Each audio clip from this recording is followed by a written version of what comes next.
I'm not an expert in this, but I'm going to go into a brief explanation of the five element theory.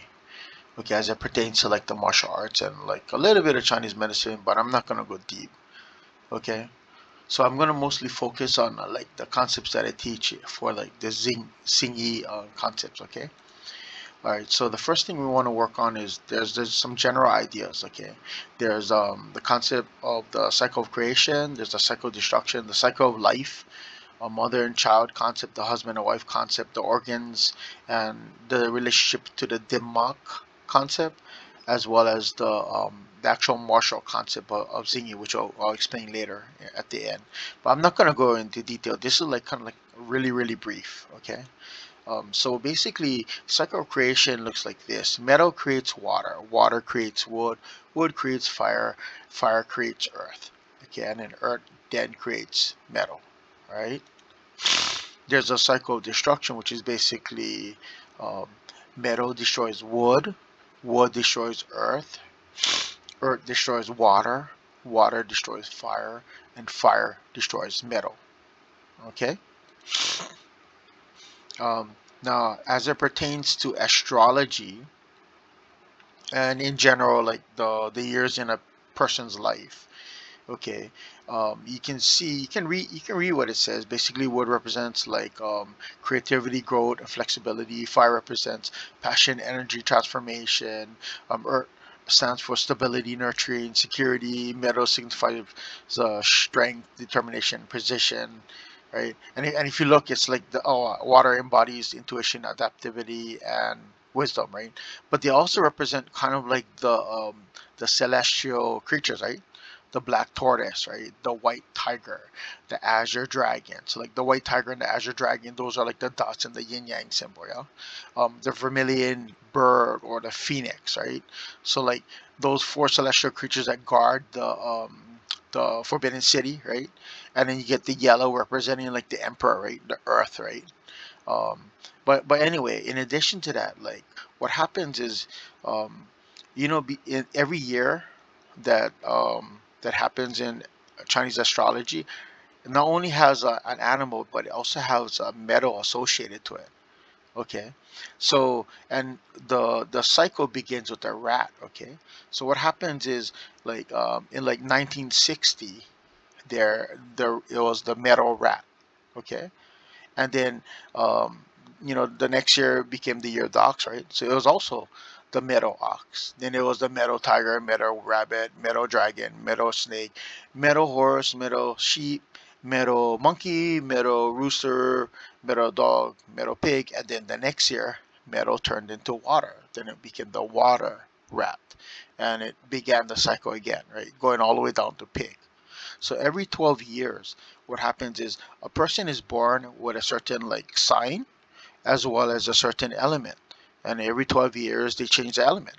And supposedly, when they change, during the change of their years, right, it kind of reflects like the element, right?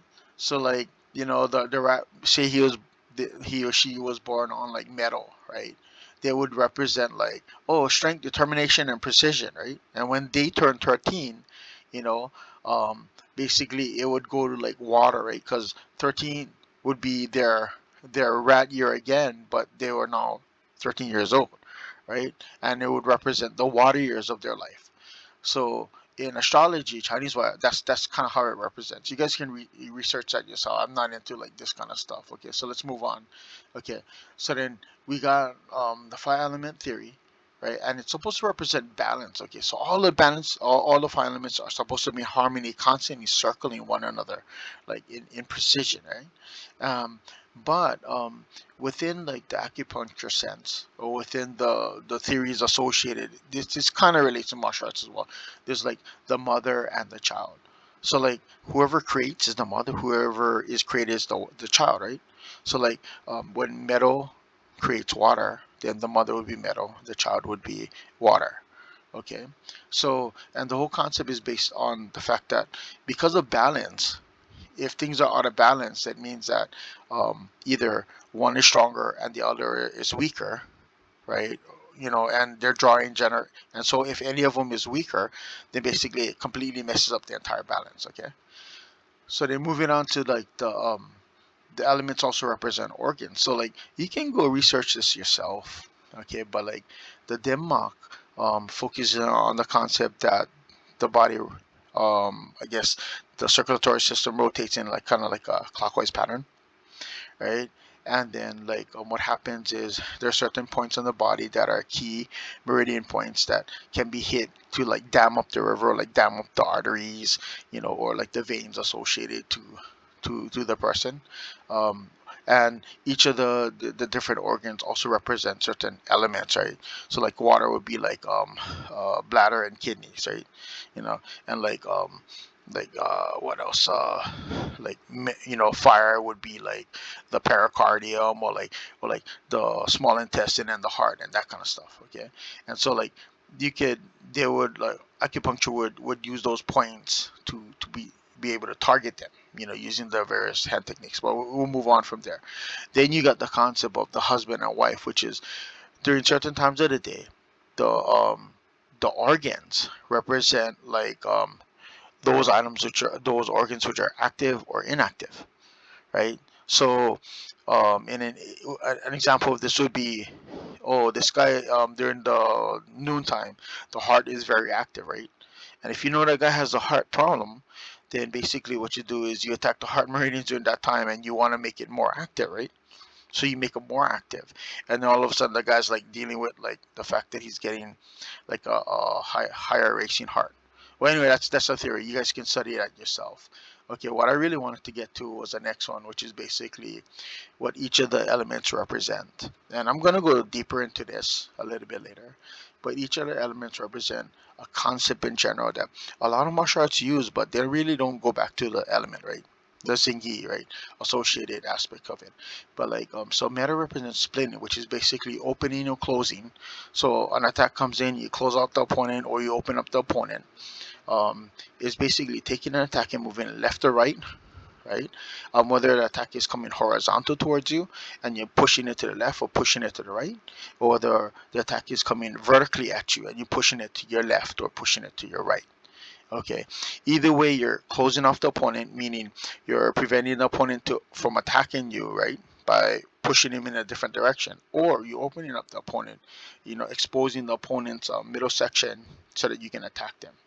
Okay, like water represents drilling or like a push pull concept. Well, that's like a typo inside. It's supposed to be a push pull concept. You know how a drill when it actually drills, it's pulling things out as well as it's pushing things in, right? So that concept represents you generate energy by grabbing an appendage or allowing a movement to come in, but you're physically causing this movement to come in as you also um, pose an attack that's going in the same direction, thereby generating the energy. Okay.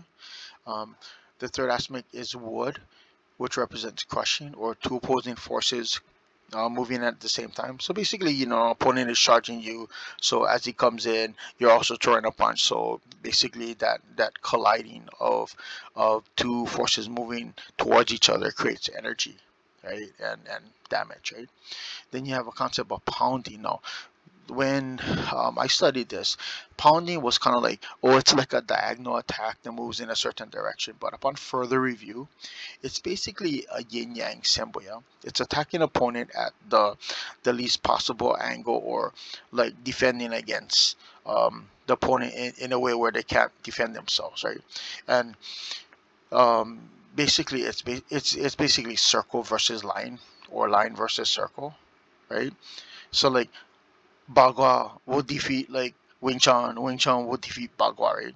Right. So what's the shortest distance between 2 points? A straight line, right? So a circle. I'll I'll defeat the circle with a straight line, but at the same time, the straight line is coming towards me. I'll move around and I'll hit it from the side at a circle, right? So that's the concept associated. It's basically yin yang theory, yeah. But it wasn't quite explained that way to me, but it's kind of that. Again, and then the last aspect is earth, and that earth aspect is basically crossing or two circles moving in opposite directions. Now, when it was explained to me, it was basically you're lopping off a branch from the tree trunk. Okay, so you're dislocating somebody's arm from their leg, or their leg from their body, and that kind of stuff. And you're moving in such a way where your arms are crossing, right, in the opposite direction, so that you're holding the limb and you're dislocating the limb from the body by moving your other hand in the opposite direction, kind of like a scissors or a crossing motion. But in addition to that, there's also a defense associated to that, because when we do our blocks, we basically are crossing to create more space, right? Where we're filling more space. So as one arm is coming down, the other arm is going up, right, to block. As one arm is going out, the other arm is coming in to block.